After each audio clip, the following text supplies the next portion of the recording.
Pancasila sebagai etika politik. Kasus penyebaran hoaks selama pemilu. Kementerian Komunikasi dan Informatika mencatat adanya peningkatan penyebaran hoaks selama masa kampanye pemilu. Terdapat kandidat yang secara sistematis menyebarkan informasi yang menjelekkan lawan politiknya, guna untuk meningkatkan reputasi dan mendapatkan keunggulan politik. Dengan kasus ini, kami berusaha menganalisis mengenai etika politik. Yang pertama, kehormatan dan kebenaran. Penyebaran politik menyebarkan berita hoax adalah bertentangan dengan nilai kebenaran dan kehormatan dalam politik.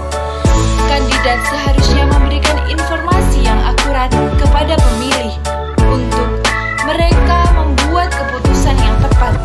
Yang kedua, manipulasi opini publik.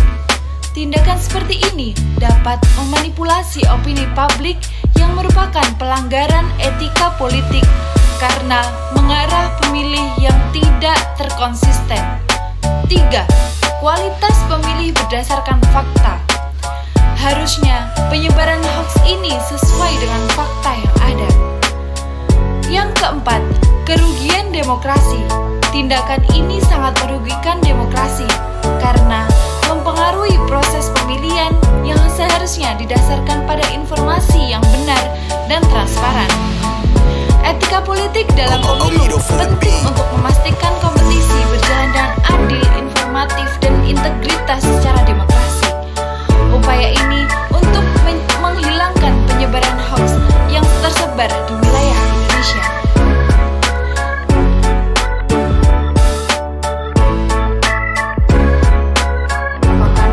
Suatu bagaimana dan di mana cabang utama filsafat yang mempelajari nilai atau kualitas standar moral dan penilaian.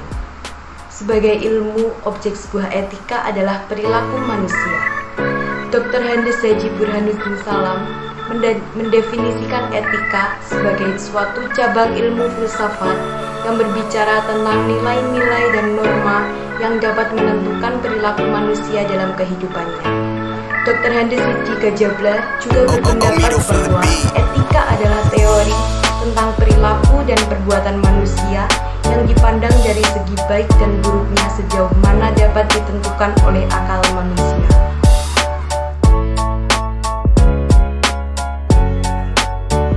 Fungsi-fungsi dari etika politik meliputi yang pertama, pedoman perilaku.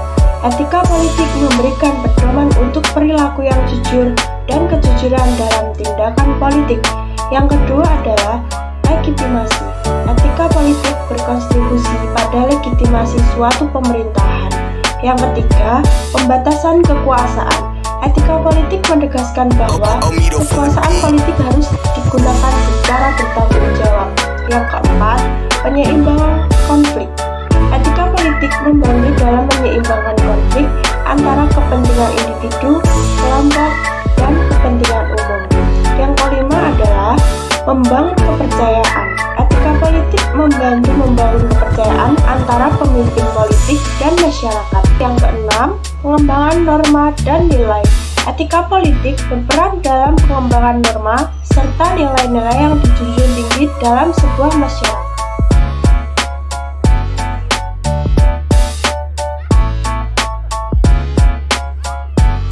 Beberapa materi yang sudah kalian lihat di sebelumnya pasti kalian sudah mengetahui apa itu etika politik di Indonesia.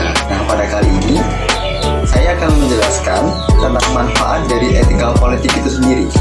Jadi, etika politik memiliki 6 poin untuk manfaatnya. Yang pertama yaitu memperkuat demokrasi untuk memastikan kegiatan politik dilakukan secara transparan sehingga demokrasi berjalan dengan baik.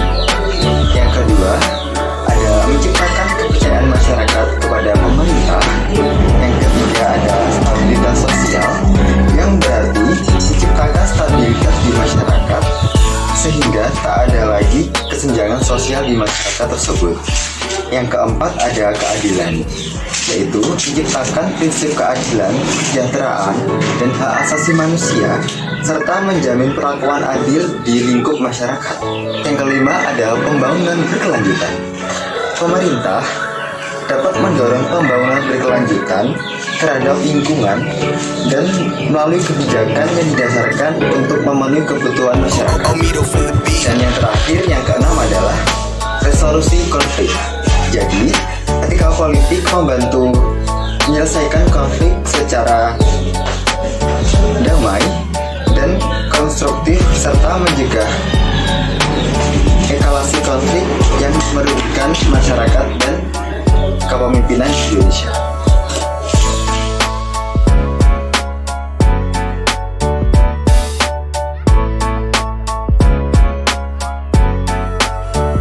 Etika politik bertujuan untuk mempertahankan prinsip-prinsip moral yang membantu mengatur politik di dalam masyarakat. Etika politik sangat penting dan wajib dalam setiap negara, baik dalam keadaan normal, tertib, tenang, maupun kacau. Pada keadaan kacau, etika politik memfasilitasi mekanisme yang memungkinkan terjadinya dialog dengan pihak berwenang.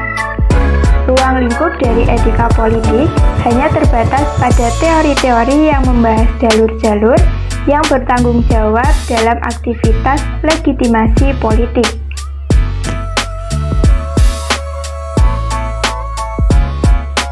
Keterkaitan kelima sila Pancasila dengan aspek politik Indonesia. Yang pertama adalah ketuhanan yang Maha Esa. Indonesia menyadari bahwa nilai-nilai agama merupakan bagian dari kehidupan masyarakat dalam kehidupan bermasyarakat termasuk politik. Yang kedua adalah kemanusiaan yang adil dan beradab. Politik Indonesia harus berjalan dengan semangat kesopanan berdasarkan kebebasan dan supremasi hukum. Yang ketiga adalah persatuan Indonesia, yang dimana harus menjadi prinsip praktik politik Indonesia yang selalu menjaga dan melestarikan keanekaragaman dengan keberagaman negara. Sila keempat menyatakan bahwa seluruh kegiatan administrasi negara harus berjalan sesuai dengan hukum yang ada, mewakili kepentingan rakyat, dan memenuhi prinsip moral. Sila terakhir atau sila kelima menyatakan bahwa semua pelaksanaan negara bertujuan untuk meningkatkan kesejahteraan rakyat, dan untuk pemerataan kesejahteraan harus dilaksanakan dengan hati-hati